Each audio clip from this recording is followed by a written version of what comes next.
Interview stage is one such stage which can make you anxious. Many of the times I've seen students fearing that what would happen if they are not able to do good in an interview? What if they give low marks? What if we are not able to answer questions in the interview? Even people are not clear about if they ask you why RBI, people are not clear what to answer. Does anybody thinks that how I can make myself stand out? How can I rise above the rest and get the highest marks in the interview? We never think so. Mostly we think in a manner that okay, just get it on an average kind of an interview. That's okay for me, because we kind of fear it so much. I'm not talking about everyone, but generally that is the feeling. What if I tell you that it is very easy to score good marks in an interview? But you need to do some things for that. You need to be passionate about your job. And once you are passionate about your job, I think everything will flow naturally. And how can you be passionate? You can be passionate only if you know more about that job, that organization. If you have a practical experience of working in that organization, say you have ground zero experience with respect to that job. I agree with you that it will not be possible to have no ground zero experience or experience of working in that organization, because you will not have that much access to that organization.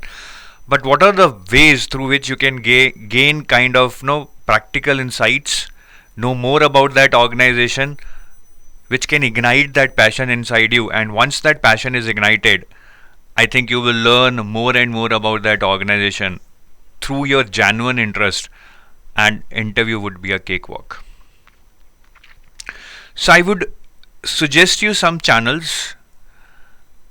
Now, accessing these channels, some of these channels might not be easy, but I think it's not impossible.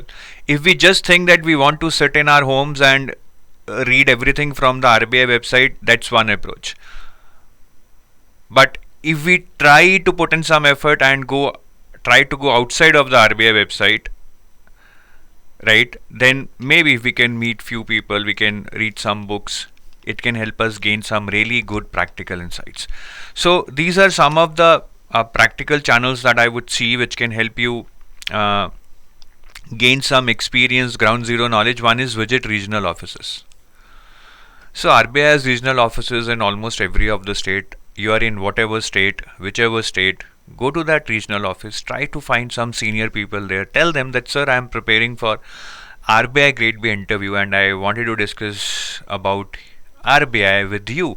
And maybe there you can discuss about what is done in regional offices, how does the flow goes on from the main office to the regional office, what are the responsibilities of the regional office, what kind of exposure one gets at regional office, what are the challenges of working at regional office, and not only at regional office but overall at RBI also, because people there would have also experience working in a head office or something like that. So this is one thing. I'm not saying it would be easy, but if you try to approach people, try to approach 7, 8, 9, 10 people, I'm sure one would oblige. It all depends upon how much effort you are ready to make. Then there is something really interesting on the RBI website, speeches and memorial lectures. I'll show you here. If you go to the RBI website, here you will see that here in this tab, speeches and interviews, there are some very interesting speeches. And these speeches are by stalwarts of the industry. Globalization of inflation and conduct of monetary policy, Shaktikanta Das ji ka hai. Geopolitical spillovers and the Indian economy, building a future ready banking system. How much thoughtful this article is. So there I think a lot of speeches are given. You can read speeches for the past 3-4 years at least, because they would be talking about the recent developments. Then you can also read the memorial lectures. So there are memorial lectures, right? So here say memorial lectures are given, but you need not read all of them. Maybe after 2015, whatever memorial lectures are there, you can read them. And do not try to cram anything. The main problem is that when we do something, we start cramming it. No, just try to understand. Here your opinion would matter rather than the facts or something. So go through them. You will really enjoy reading them, and that will again ignite that passion inside you. It will kind of revitalize the interest inside you to join RBI. And the next is, there are some really good books by written by RBI ex-RBI governors. First is, which I personally like very much, is Who Moved My Interest Rate by D.V. Subbarao. So D.V. Subbarao is an ex-IAS officer, then posted as RBI governor. Very good book. Another by Y.V. Reddy, again one of the ex-IAS officers who served as RBI governor. Both these books are good. My personal favorite is Who Moved My Interest Rate. Go through this book. You will get a lot of insights how RBI works.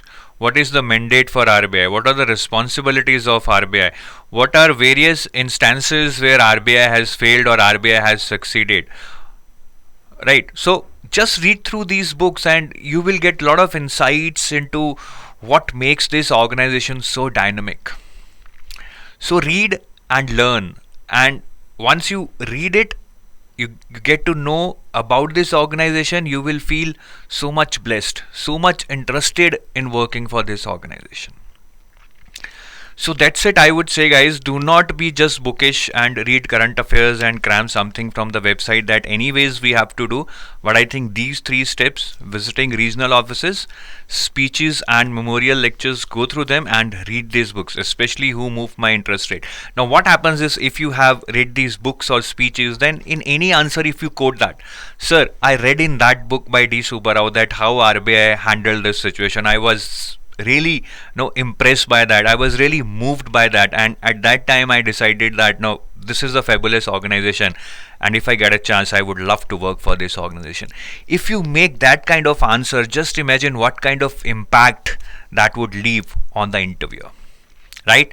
And with this I take your leave. I'm sure you're getting the idea of what I'm trying to say, and the implementation is in your hands. Bye bye, have a nice day.